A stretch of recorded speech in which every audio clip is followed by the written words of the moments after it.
The strongest army in the world can take a blow it can't recover from. More dangerous than an aircraft carrier is the weapon that can sink it deep into the sea. That's not just another Khamenei line, it's a direct threat aimed at America's soft underbelly. Or is it? The symbol, the aircraft carrier. And it's not random that he said it on the exact day the Geneva talks ended, and the exact day Iran played with the world's faucet, the Straits of Hormuz. Now, today's topic is simple. Is there a deal here that can hold? Or is this a bluff and we're one step away from the United States and Israel applying real force? And the sharp question, the urgent question, if Iran is willing to talk only about nuclear issues, while the US and Israel want missiles and proxies too, who breaks first and when does this explode? I'm Mati Shoshani. This is the Ground Report, and today I want to talk to you a little differently. Not like a studio show, more like a friend who sits down and says, come on guys, let me make more sense, because this is one story and it's moving very fast. And I want to ask one thing today, very clearly, very succinctly, how Iran is running a double game. Diplomacy on the one hand and muscle in the other. It will give you a real power picture, where the Americans are positioned, where the aircraft carriers are, and what Israel does when everyone understands that time is short. I'm going to give you one concept, just one, and then everything clicks into place. It's called coercive diplomacy. It means you don't wait for the other side to come around. You open a short window, you set a deadline, and you stand behind it with real power. So you can move to the next stage if needed. The talk becomes talk with a gun on the table. And when people talk about Trump's deadline, a month, as he states, and then a second stage, that'll be very hard. That's not a nice quote, it's a pressure mechanism. And the message to the other side is, you have a short time window, and if not, we're already ready. Now before we continue, I want to place you on the map, because without that, this whole story feels like a headline noise, and it's a lot more than that. Think of it like a boxing path. There's an arena, there's distance, and there's one friction point everyone keeps circling around and around and around. That point is the Strait of Hormuz is the narrow opening that connects the Persian Gulf to the open sea. On one side, Iran. On the other side, Oman and the Emirates. Everything that leaves the Gulf, the oil, the gas, the massive ships, it all goes through there. And from there, it opens into the Gulf of Oman and then the Arabian Sea. Now I'll expand for a second, just 1 second, but without pulling you out of the story. Now why does this matter? Because when the Hormuz moves, the world feels it. You don't need a war. A threat is sufficient. A temporary closure is sufficient. A safety drill is enough. And that's exactly what we had just last week. That's why Iran likes to play in that playground. It's a place where it can touch the global economy without firing a single shot. Now, one more small thing. The Arabian Sea off Oman's coast is where the Americans like to sit with an aircraft carrier. Not inside the closed Gulf. More open water, more room to maneuver, more layers of defense. And that's exactly the space Khamenei is aiming at with his threat. I'm going to take you through this, the way my day actually looked, one update after another, chronologically speaking, and it all builds into one picture. So first of all, in Geneva, another round of talks between the United States and Iran ended after just a few hours. Now the format is an indirect negotiation. Omani mediation, closed rooms. From the Iranian side, one statement comes out. We reached basic understandings. Both sides will work on possible agreement documents. The road has been paved. On the American side, at this stage, there's no official response confirming that description. So this matters. It's still not settled. Now comes Iran's red line, and it repeats again and again in the same language. Missiles and proxies, not on the table. Iran says it plainly. Regional issues and the missile program are not part of the agenda. And then they add the line that explains everything. Iran is ready for dialogue, but not for surrender. And this means we'll talk, but we won't give up what holds the regime in place, what really builds our power. And while they say dialogue, they make a move in the Hormuz Straits. So Iran has been reporting that parts of the strait will be closed for just a few hours as part of a naval drill by the Revolutionary Guard, or the IRGC. They call it a safety precaution, but the timing is absolutely the message in this case, because it happens on the exact day of the Geneva talks. And above all, Khamenei delivers the threat against aircraft carriers. That message ties two things together: the negotiations and power. He's telling the Americans, don't assume your naval presence is untouchable. And he's telling the region, if there's a strike, we have an answer. Now, on the American side, at the same time, there's also a clear message. Trump says he's involved indirectly and that Iran really wants a deal.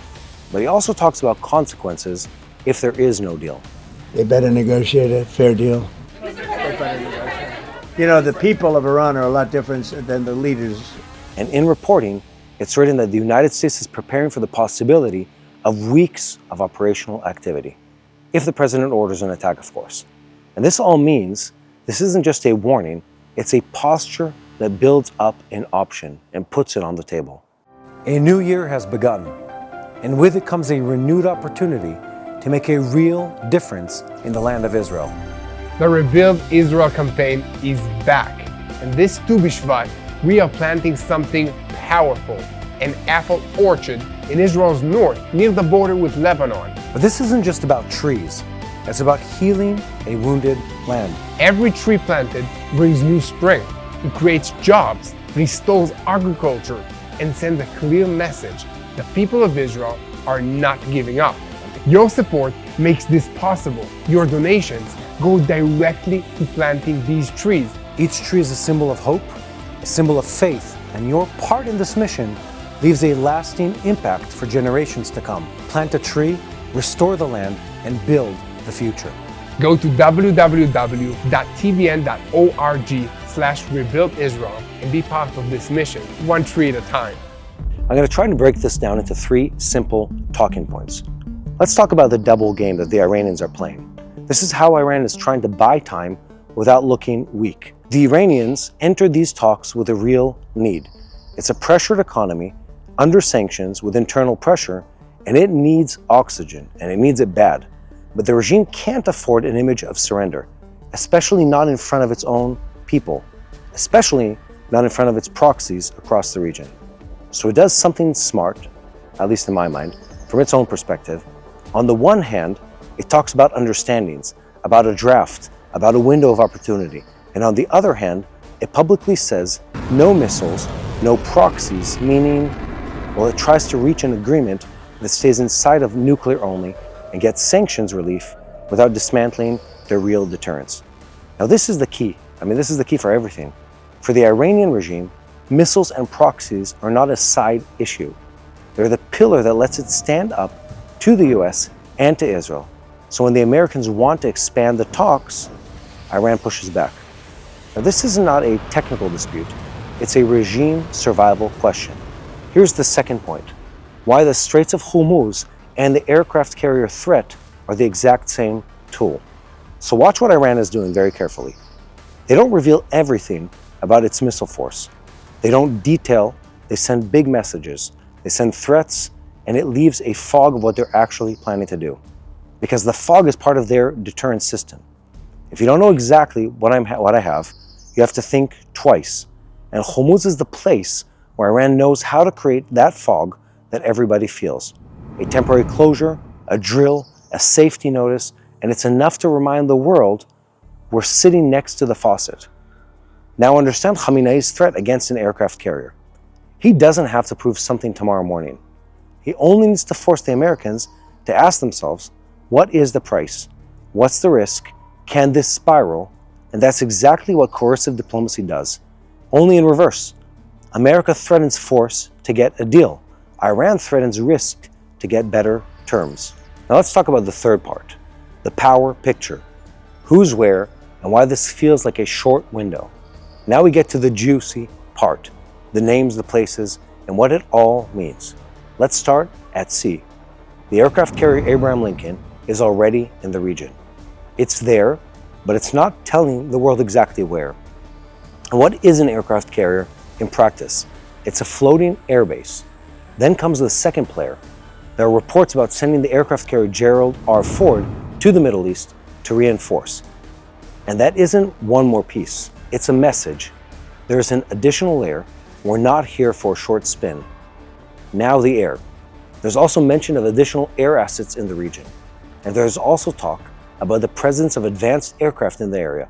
But exact numbers in open information are not always settled, so I'm not locking that as a fixed number. Above that, there's an intelligence and coordination layer that glues everything together. It means you see far, you understand movement, and you connect forces in real time. And now the defense layer, and it tells a story all by itself. When you reinforce air defense, you're signaling you expect missile retaliation. You're not only threatening, you're preparing to absorb and keep going. And of course, there are bases on the ground, so you can picture it in your head and not just hear the names. These are the repeating hubs in the region: Bahrain, Qatar, the UAE, United Arab Emirates, Kuwait. This isn't a small reinforcement. It's a posture that can sustain diplomatic pressure and also move a stage if the deadline breaks. Now, Iran from the inside, it's taken over by protest and repression. And here's why I want to be precise. Because you asked for the truth, not slogans. There are very hard descriptions of violent repression, of arrests and executions in the recent period in Iran. There are also numbers floating out there, but a clear number, an exact number of what's happening on the ground simply isn't available. Here's the big thing. We don't know the exact numbers of what's happening on the ground in Iran, and that's no coincidence. The Iranian regime doesn't want the world to know how many people it's eliminated of its own population, but they do want people to know that the threat is out there. We've heard claims from opposition forces, from the US government, in the tens of thousands, while the Iranian regime only claims several thousands. What we do know is that the Iranian regime is fighting against its own people, and it's a bloody and scary fight. So let's talk about Israel now, about the defense, the strike capability, and the fear of proxies. This is where people miss the true picture, because Israel is not waiting to see what happens in Geneva. Israel builds its posture as if this can break at any moment. So here's the first layer, defense. Israel knows that if the talks collapse, the dangerous scenario is an Iranian response, which includes heavy ballistic missiles, all aimed towards Israel. So defense is not a technical detail, it's a condition for survival. The Israeli idea is multiple layers of defense. Reduce as much as possible of what hits the home front and keep room to operate for a counter strike. I'm not going into the how-to, but the principle is very basic. A system that detects early, intercepts across layers, and tries to prevent a situation where the home front is paralyzed, because that's exactly what Iran wants. The second layer is the ability to strike Iran. And here we need to stay and say something very, very simple. Israel has already shown it can operate at depth. In the 12-day war back in June that we talked about, Israel showed an ability to hit Iran in a way that humiliates the regime and shakes its sense of immunity. So when people talk today about preparations, that's not theory. Israel looks at it like an equation. If diplomacy fails, there must be a credible operational option that can hit strategic capabilities, especially missile arrays and command symbols. And again, I'm not going to go into the tactics, but the principle is this. To strike Iran, you need three things. You need reach, you need precision, and you need the ability to come back again and again, in waves if necessary. Now that's the gap between a threat and an actual capability. And the third layer, of course, is the proxies. The most dangerous one, Hezbollah. And here is Israel's fear. Not only Iran, but what happens in parallel, in tandem to that. Because if Iran launches heavy missiles, and at the same time fire opens from Lebanon, from Iraq, from Yemen possibly, from the Houthis, you enter an overload situation. Not because there's no defense, but because of the quantity, the pace, and the simultaneous effect. And the claim inside the Israeli logic is this: the strikes in Lebanon and the elimination are directly connected to preparation for a possible strike in Iran.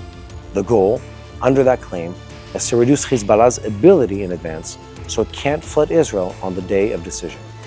Hezbollah is the most dangerous proxy means exactly this. It has the volume of fire, it has the range, it's nearby, and rockets and missiles that can turn any clash with Iran into a regional war. So if Israel believes the window is closing, it doesn't wait for the proxy to rise. It tries to cut capability ahead of time. So let's ask this question. Do you believe a real deal will come out of this? One that can truly hold? So my answer to that is, first of all, it's complicated. If it's only a nuclear deal, without missiles and without proxies, it can look like an achievement, but break fast in reality. If this helps you make sense of the noise, hit a like, a subscribe, and share this episode. It helps us keep bringing you this ground report. So here's the bottom line. I want to address the premise that is presented here by Khamenei. Khamenei threatens to sink a US carrier. Now I want to tell you something. I just spent the other day several hours on USS Midway, which is a aircraft carrier that's parked in San Diego right now, that was built in the end of World War II and operational through the 80s in the United States Armed Forces. And I want to tell you something. When you see the might of that aircraft carrier, and you see the number of aircrafts that the American forces, the American defense contractors are able to deploy all at once, one thing becomes very, very clear. A country like Iran, who has been unable to develop any technology in a significant way in decades, will not be able to stop the might of a modern aircraft carrier. It simply is not going to happen. When you combine the electronic warfare, when you combine the multiple roles and multiple types of aircraft that are on the aircraft carrier, the strike group that's around it, the full control of both space, intelligence, time, radar systems, and then you factor in the fact of what the US did in Venezuela, how it showcased their ability to completely dismantle both the best of the Russian and the best of the Chinese air defense systems. One thing becomes very, very clear. The idea of the Iranians striking against an American aircraft carrier group is absolute nonsense.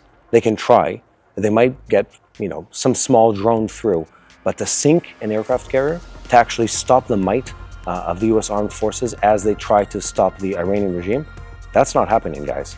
The US Armed Forces are the strongest army in the world, which is something Khamenei agrees to. But when you look at the technological gap, the manpower training gap, the systemic nature or the systematic approach of the American Armed Forces when they build an army, it's so clear, it's so abundantly obvious. And I got to see this firsthand, just standing on the flight deck here in San Diego, where I'm visiting right now, to see the true might of the American Armed Forces. The Iranians are not stopping that. The Iranians don't have the ability to really make any difference. One comment here, by the way, is I know that Iran is pronounced Iran by the Iranians. We're just speaking American English on this channel, so apologies for the mispronunciation. But really, when I look at this, it's just a question of time. Obviously, the Americans can attack the Iranian regime and not be stopped. The threats that the Iranian regime is making in response, they're not valid. They're useless threats. And my sense is the Iranians are once again buying time, as they've done many times before, to try and prolong, to try and postpone, to try and delay until someone loses focus, attention, and moves on to the next thing. And this has happened and worked for them multiple times in the past. There's one big difference. President Trump didn't come to this term unprepared. He came with a plan. He came with a war cabinet that knows where it's going, and the people that know how to put the pressure down on the ground. And that's what we're seeing. I think by this point, the Iranians were expecting the US to back off, to move on to the next topic, to be willing to walk away with some kind of fake agreement or fake negotiation or partial agreement with him. That hasn't happened. And I think they're starting to sweat, and sweat big time, because they know they need an agreement. But the agreement the US is pushing for will be harmful to the Iranian regime, which is the Ayatollah regime, and weaken them both in front of their proxies and internally. And at the same time, the threat of a military strike is so real, is so present, is so valid that they have to negotiate. And they're stuck between a rock and a hard place, or let's put it this way, a US aircraft carrier and the threat of internal pressures. That's really where they are today. And I believe, and this is my personal belief, that we're at a place where finally, somehow, we could lose the Iranian regime. They could be removed from the table for the first time. What the Trump White House has done so far is absolutely amazing. I believe we can expect several more steps of pressure, both when it comes to the negotiation and the military presence, that will ultimately lead us to the change that we need. a change of regime in Iran, or a military strike that promotes that type of change. That's my personal prayer, that's my personal belief and hope for the people of Iran and the stability of this region.